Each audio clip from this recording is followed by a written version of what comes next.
যে আজকে উত্তরা 9 নম্বর সেক্টর। এখানে দেখুন কি অবস্থা। এই যে দেখুন রান্নাঘর ভেঙে গেছে, মুরগিগুলো সব ভিজে গেছে, আর রান্না করে খাওয়া যাবে না। সবাই আমাদের জন্য খাবার পাঠিয়ে দেন। আমরা এখন কোথায় রান্না করে খাবো, তবে খাবার দাবার পাঠিয়ে দেন।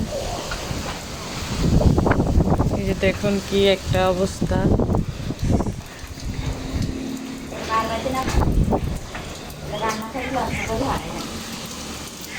লস তো চলবে না, এখন লস বন্ধ।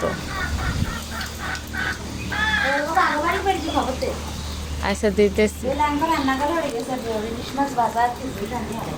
আচ্ছা এই যে দেখুন আপনারা, যেখানে মুরগিগুলো ভিজে একদম নাজেহাল অবস্থা, গাছপালা ভেঙে শেষ। যেখানে ঘর উঠানো হইতেছিল ওইখানে পানি সিসা খড়ি লাড়কি রাখা ছিল, সেইগুলো সব ভিজে গেছে। এখন রান্না মনে হয় কয়দিন পর্যন্ত না খায় থাকতে হবে, আল্লাহই জানে। কিছু করার নেই। তারপর ঠান্ডা আছে, ভালো লাগতেছে। এখন ওদিকে দেখা যাচ্ছে কিনা, ওদিকে মনে হয় একদম ধোঁয়ার মতো দেখা যাইতেছে, মনে হয় কত ইয়া হয়ে আসতেছে।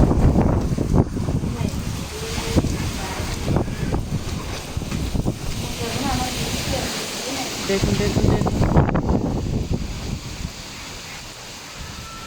দেখছেন নাকি আপনারা গাছটা কিরকম ভাবে নড়াচড়া করতেছে।